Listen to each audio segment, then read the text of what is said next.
بسم اللہ الرحمن الرحیم۔ آج میری ساس مجھے اپنے چوتھے بیٹے کے لیے دلہن بنا رہی تھی، کیونکہ جب بھی میری شادی ہوتی تو اسی رات میرا شوہر میرا گھونگھٹ اٹھاتے ہی بے ہوش ہو جاتا اور کچھ دیر کے بعد ڈاکٹر کہتا یہ مر چکا ہے۔ یوں میری ساس اپنے 3 بیٹوں کو دفنانے کے بعد پھر بھی مجھے کسی اور سے شادی کی اجازت نہ دیتی اور خود ہی اپنے ایک اور بیٹے کے لیے بیاہ لیتی، حالانکہ سبھی مجھے منحوس سمجھ کر مجھ سے دور بھاگتے۔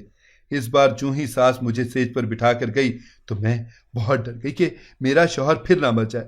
یہی سوچ کر میں جلدی سے اٹھی اور الماری کے پیچھے چھپ گئی۔ جب شوہر کمرے میں آیا تو یہ دیکھ کر چلانے لگا کہ میں گھر سے بھاگ گئی ہوں۔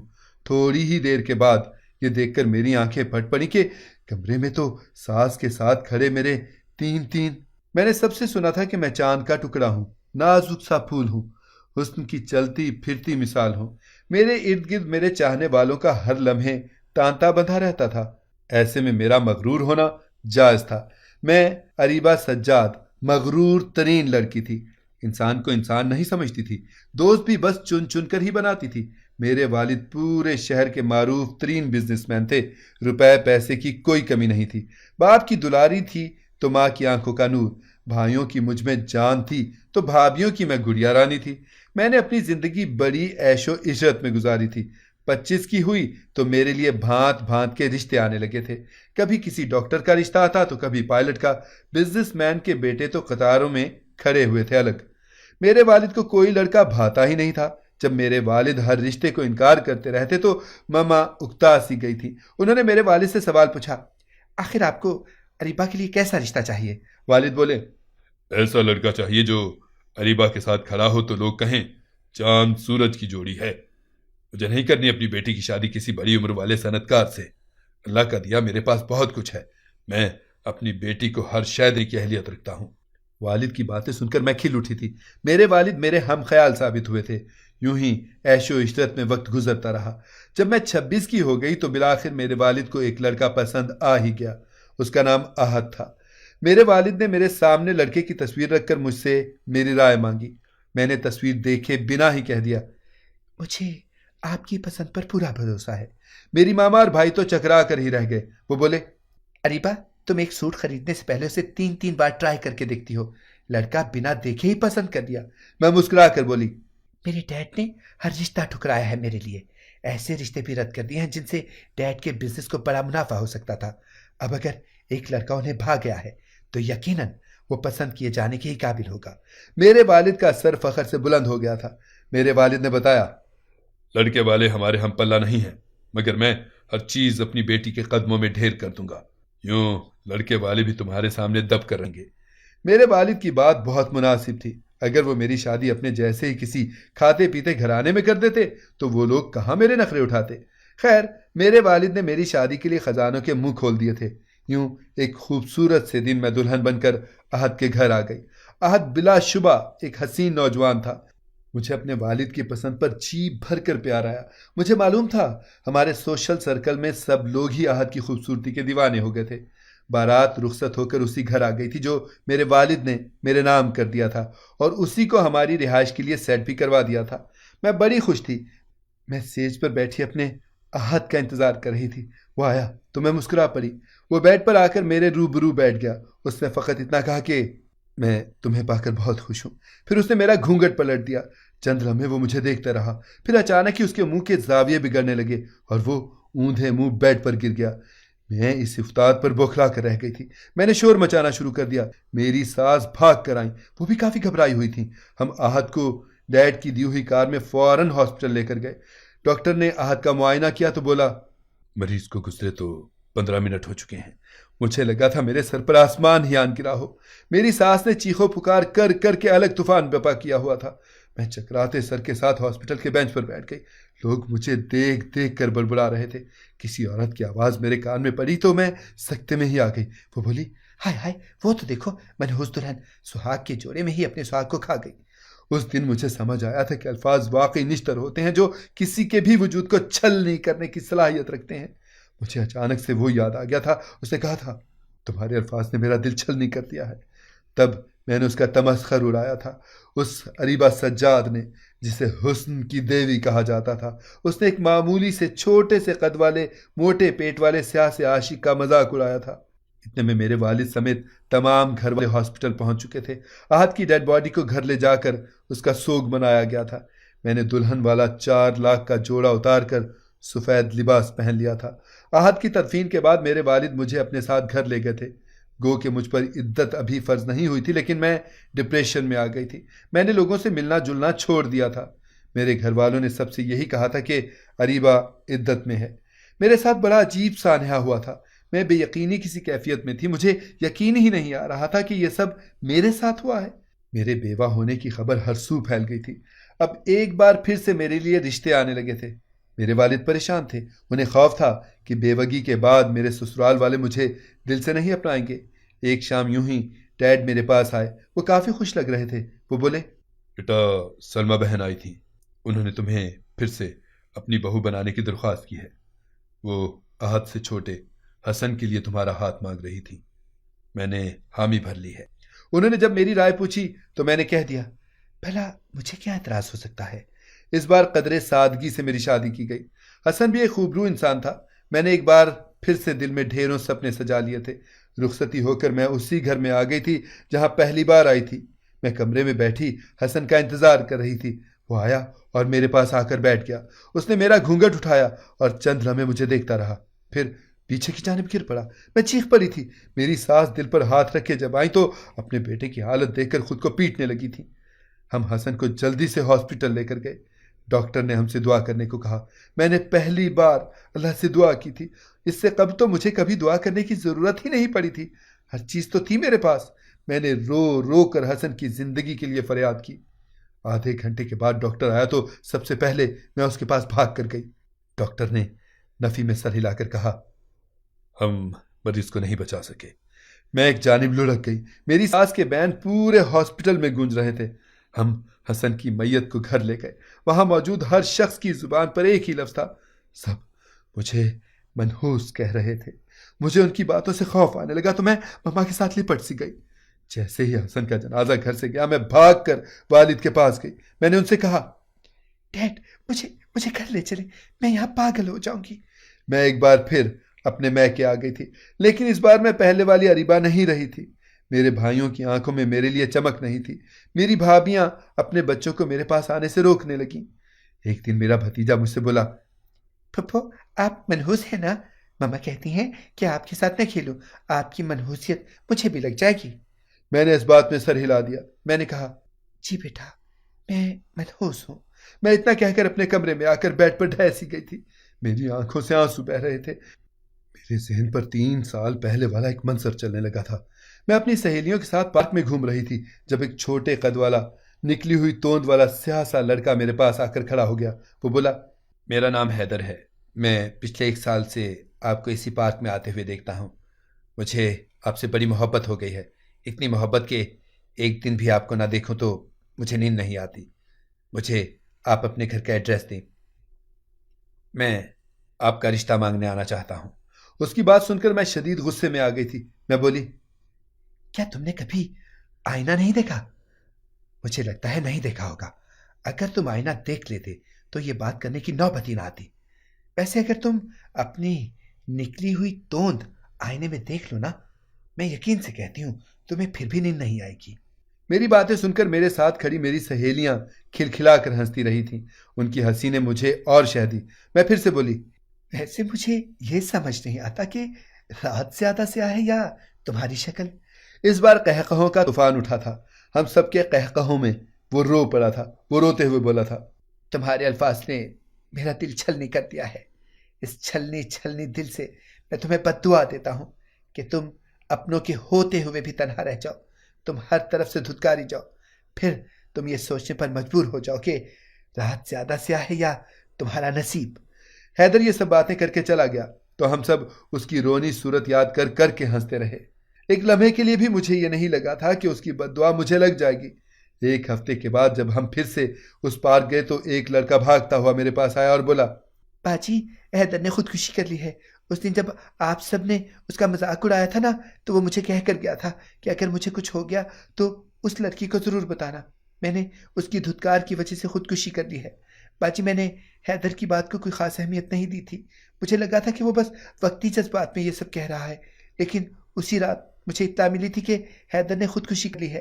اس وقت ایک لمحے کے لیے میں سہم سی گئی تھی، مگر میری دوستوں نے میری ہمت بندھائی تھی کہ کوئی کسی کی خاطر نہیں مرتا، اس لڑکے کو شاید کوئی اور بات پریشان کر رہی ہو۔ مگر میں 2 دن ڈپریشن میں رہی تھی۔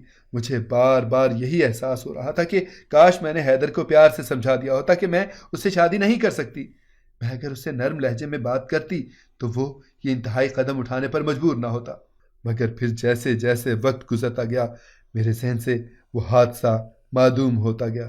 لیکن آج 3 سال بعد میں یہ بات دعوے سے کہہ سکتی ہوں کہ مجھے حیدر کی بددعا نے عرش سے لا کر فرش پر پٹک دیا تھا۔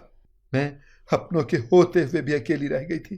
میرے نصیب کی سیاہی تاریک ترین رات سے بھی زیادہ سیاہ ہو چکی تھی۔ میں پھوٹ پھوٹ کر رو دی تھی۔ کچھ دن گزرے ہوں گے جب میرے والد میرے پاس آئے اور بولے، اریبا جان، سلمہ بہن اپنے تیسرے بیٹے کے لیے تمہارا ہاتھ مانگ رہی ہیں۔ میں نے فوراً نفی میں گردن ہلا دی تھی۔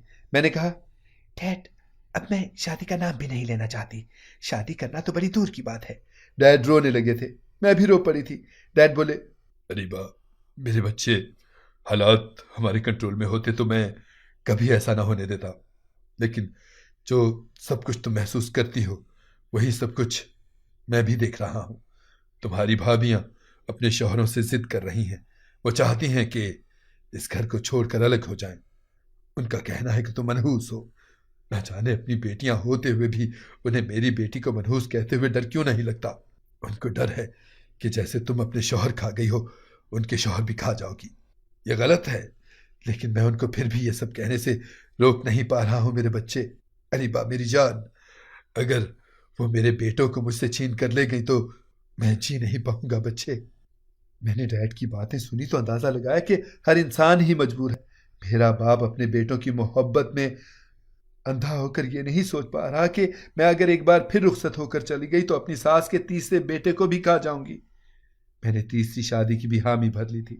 میری بڑی بھابھی ہنس کر بولی، اریبا تمہاری ساس تو بڑی لالچی عورت ہے، اسے اپنے بیٹوں کی جان سے زیادہ وہ لگژری عزیز ہیں جو تمہارے ڈیڈ ہر بیٹے کو موت کے بعد بڑھا کر سلمہ کو پیش کرتے ہیں۔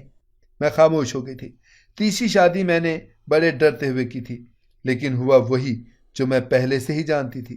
میں تیسری بار بھی بیوہ ہو گئی۔ اس بار میرے والد میرے شوہر کو دفن کرنے کے بعد مجھ سے نظریں چرا کر ہی چلے گئے تھے۔ وہ مجھے اپنے ساتھ نہیں لے کر جانا چاہتے تھے۔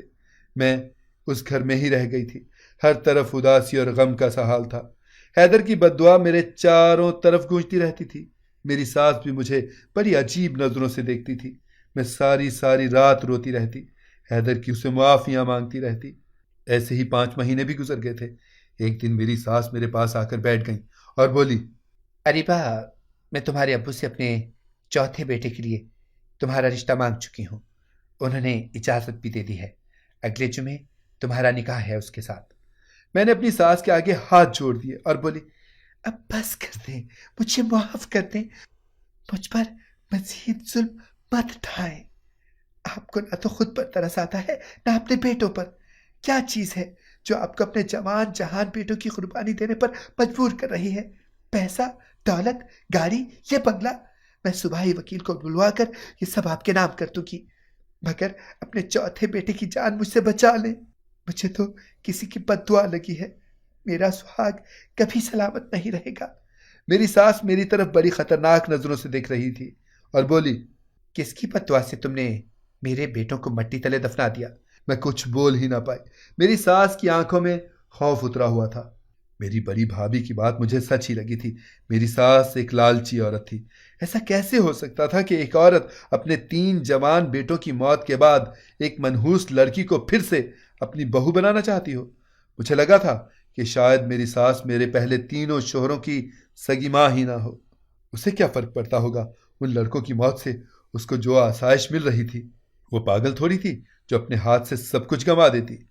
لیکن میں اپنی ساس کی طرح بے حس نہیں ہو سکتی تھی۔ لیکن میرے پاس اور کوئی چارہ بھی تو نہیں تھا نا۔ خیر، میں نے بھی ایک منصوبہ بنا لیا۔ میں شادی کرنے تک مجبور تھی، اس سے آگے میں کچھ کر کے نئے لڑکے کی جان بچانا چاہتی تھی۔ جمعے کا دن آ گیا تھا۔ میں سوچوں کے گھوڑے دوڑا رہی تھی۔ میرا نکاح ہو گیا تو مجھے کمرے میں لے جا کر بٹھا دیا گیا۔ آج میں چوتھی بار سیج پر بیٹھی تھی۔ کسی کی بددعا نے مجھے کہیں کا نہیں چھوڑا تھا۔ رات ڈھل رہی تھی، میرا نیا شوہر ابھی تک میرے کمرے میں نہیں آیا تھا، شاید وہ بھی موت سے ہمکنار ہونے سے ڈر رہا تھا۔ میں نے اپنے منصوبے پر عمل پیرا ہونے کی ٹھانی۔ میں جلدی سے بیڈ سے اٹھی اور جہازی سائز کی الماری کے پیچھے چھپ گئی تھی۔ میں نے یہی سوچا ہوا تھا کہ میں نکاح تو کر لوں گی، لیکن اپنے نئے دلہے کو اپنا چہرہ نہیں دیکھنے دوں گی۔ میرے پہلے 3 شوہر بھی میرا چہرہ دیکھ کر ہی مرے تھے نا، شاید میرے چہرے میں ہی کوئی نحوست چھپی ہوئی تھی۔ میں نے یہ سوچ لیا تھا کہ صبح ہوتے ہی میں گھر سے چوری چھپے بھاگ جاؤں گی اور کسی دارالامان میں پناہ لے لوں گی۔ والد کے گھر تو جا نہیں سکتی تھی، کوئی اپنا رشتہ دار تو مجھے قبول نہ کرتا۔ میرے پاس بس یہی ایک آخری آپشن بچا تھا۔ میں الماری کے پیچھے چھپی ہوئی تھی جب مجھے دروازہ کھلنے کی آواز سنائی دی۔ کوئی شخص قدم قدم چلتا ہوا سیج کی جانب بڑھ رہا تھا۔ میری سانس آندھی کی طرح تیز چل رہی تھی۔ مجھے معلوم نہ تھا کہ اگلے پل میرے ساتھ کیا ہونے والا ہے۔ میں نے دل ہی دل میں ڈھیروں دعائیں مانگی تھیں۔ اچانک مجھے اپنے شوہر کے چیخنے کی آواز آئی۔ وہ بولا، اماں اماں، میری دلہن کہاں ہے؟ کہیں میری دلہن کو تو نے بھگا تو نہیں دیا؟ میری ساس کی بھی آوازیں آنے لگی تھیں۔ وہ کافی بوکھلائی ہوئی تھی۔ وہ بولی، ارے یہی تو بٹھا کر گئی تھی میں اپنے راج دلارے کی بیوی کو، یہی ہوگی، مل جائے گی، تو فکر نہ کر میرے بچے۔ میری ساس کے الفاظ مجھے حیرت میں ڈال رہے تھے۔ آخر میرا چوتھا شوہر مجھے پانے کا اتنا خواہش مند کیوں تھا؟ تبھی مردوں کی بھی آوازیں آنے لگی تھیں۔ مجھے لگ رہا تھا کہ آج میں نہیں بچ پاؤں گی۔ میری ساس بولی، آہت تو نے دیکھا ہے اریبہ کو؟ وہ بولا، نہیں آنٹی۔ آہت تو میرے پہلے شوہر کا نام تھا۔ میں نے الماری کی اوٹ سے جھانک کر دیکھا تو میرے اوسان ہی خطا ہو گئے تھے۔ میرے 3 شوہر جو مر چکے تھے وہ زندہ سلامت کھڑے تھے۔ تبھی میری ساس میرے نئے شوہر کے آگے سے ہٹی تو اس کو دیکھ کر لگا کہ میں اب آسانی سے سانس نہیں لے پاؤں گی۔ وہ حیدر تھا، وہی حیدر جس نے 3 سال پہلے میرے لیے خودکشی کر لی تھی۔ کہیں میں قبرستان میں تو نہیں آ گئی؟ مجھے اپنے کمرے پر قبرستان کا گمان ہونے لگا تھا۔ یہاں وہ میرے نکاح کا دن نہیں تھا بلکہ حشر کا دن تھا، جہاں پر سب مردے زندہ کر دیے گئے تھے۔ میں خوف سے کانپنے لگ گئی تھی۔ حیدر مجھے دیوانہ لگ رہا تھا، اس کی باتوں سے مجھے بڑا خوف آ رہا تھا۔ وہ بولا، اماں ایک بار وہ چڑیا میرے ہاتھ لگ جائے، اس کے پر کاٹ کر میں اس کو ہمیشہ کے لیے اس گھر میں قید کر دوں گا۔ اس کا اب رہا ہی کون ہے؟ خونی رشتے تو اس کو اچھوت سمجھنے لگے ہیں۔ اب وہ ساری زندگی میری ہو کر رہے گی، میری کنیز بن کر رہے گی۔ مجھے ٹھکرایا تھا نا اس نے، میں اس کو بتاؤں گا کہ ٹھکرائے جانے کی اذیت ہوتی کیا ہے۔ اسے اتنا ترساؤں گا کہ وہ رو رو کر مجھ سے معافیاں مانگے گی۔ اس وقت حیدر کا چہرہ اور زیادہ مکروہ ہو گیا تھا۔ اس کے وجود سے شیطانیت ٹپک رہی تھی۔ میں روتی جا رہی تھی اور کانپتی جا رہی تھی۔ پھر نہ جانے مجھ میں اتنی ہمت کیسے آ گئی۔ میں الماری کے پیچھے سے نکل کر ان کے سامنے آ گئی۔ میرے 4 شوہر ڈر گئے تھے۔ میں اب غصے سے دیوانی ہوئی جا رہی تھی۔ میں نے چلا کر کہا، یہ کیا مذاق ہے؟ تم لوگ خود کو مسلمان کہتے ہو، نکاح پر نکاح کیسے جائز ہو سکتا ہے بھلا؟ حیدر آگے بڑھا تو میں اس سے ڈر گئی۔ وہ خونخوار آنکھیں مجھ پر گاڑ کر بولا، تم مسلمان تھی جب مجھے صرف شکل و صورت کی بنا پر ٹھکرا کر چلی گئی تھی۔ تم نے قرآن میں نہیں پڑھا کیا کہ مسلمان دوسرے مسلمان کا تمسخر نہ اڑائے؟ میں نے تم کو حاصل کرنے کی ضد ٹھان لی تھی۔ تم کو حاصل کرنا بہت مشکل تھا۔ مجھے منصوبہ بندی بھی ذرا پیچیدہ ہی کرنی پڑی تھی۔ میں نے تم کو حاصل کرنے کی منصوبہ بندی میں اپنے ساتھ 3 دوستوں کو بھی شامل کر لیا تھا اور ایک مولوی کو بھی۔ میں تو اپنی ماں کا اکلوتا بیٹا ہوں نا، وہ تو میری خاطر آسمان سے تارے بھی توڑ کر لا سکتی ہے۔ میرا ساتھ دینا اس کے لیے مشکل نہیں تھا۔ اماں نے میرے ہینڈسم سے دوست آہت کا رشتہ مانگا تو تمہارا رئیس باپ فوراً مان گیا۔ اب بھلا میری اماں میرا رشتہ لے کر جاتی تو تمہارا باپ مانتا؟ وہ بھی تمہاری طرح ہی مجھے دھتکار دیتا۔ میں نے مولوی کو بھاری معاوضہ دے کر نکاح کے بول غلط پڑھنے کو کہا، جس سے تمہارا اور آہت کا نکاح باطل ہو جاتا۔ یعنی تم دونوں میاں بیوی تھے ہی نہیں۔ پھر اس نے مرنے کا ڈرامہ کیا، ڈاکٹر کو بھی بڑے پیسے دیے، تب جا کر اس نے جھوٹ بولا۔ تم جانتی ہو کیا میرے پاس اتنا پیسہ آیا کہاں سے تھا؟ تمہارے باپ نے ہی تمہاری شادی کے لیے اماں کو اتنا پیسہ دیا تھا کہ ہم جیسوں کی 7 نسلیں بھی بیٹھ کر کھا سکتی تھیں۔ وہ مکروہ ہنسی ہنس کر بولا تھا۔ پھر دوبارہ بولا، اسی طرح 3 بار تمہارا جھوٹا نکاح پڑھوا دیا گیا تھا۔ پھر یہ ہوا کہ 4تھی شادی پر تمہارا باپ مجھے دیکھ کر بھی تمہارا ہاتھ دینے سے انکاری نہ ہوا، الٹا وہ میرا مشکور ہو رہا تھا۔ اب میرا اور تمہارا پہلا نکاح ہوا ہے، تم میری بیوی ہو۔ میں آج کامیاب ہو گیا ہوں، میں نے اپنی ضد کو حاصل کر لیا ہے۔ ساری صورتحال میرے سامنے تھی۔ حیدر کا اصلی چہرہ بھی میرے سامنے تھا۔ دل میں یہی خیال اٹھ رہا تھا کہ کاش میں نے حیدر کو اتنی بری طرح نہ دھتکارا ہوتا، اسے پیار سے سمجھا دیا ہوتا۔ اللہ کی بنائی ہوئی صورت کا مجھے مذاق نہیں اڑانا چاہیے تھا۔ حیدر نے میری پوری زندگی تباہ کر دی تھی۔ میں سمجھ چکی تھی کہ اگر میں نے ذرا بھی اکڑ دکھائی تو حیدر میرے ساتھ بہت بری طرح سے پیش آئے گا۔ میں نے اس کے ساتھ ویسا ہی ڈرامہ کرنے کی ٹھانی جیسا اس نے میرے ساتھ کیا تھا۔ میں بولی، مجھے کیا معلوم کہ اس بار بھی میرا نکاح سچ پڑھوایا کیا ہے یا نہیں۔ میں یہ نکاح دوبارہ سے پڑھوانا چاہتی ہوں، مگر اس بار وہ مولوی نہیں ہوگا جس نے پہلے نکاح پڑھوایا تھا، اب بدل کر لانا پڑے گا۔ میری بات سن کر حیدر نے مجھے بہت یقین دلایا کہ اس بار نکاح سچا ہوا ہے، لیکن میں نہ مانی۔ آخرکار ان لوگوں کو ہی ہتھیار ڈالنے پڑے تھے۔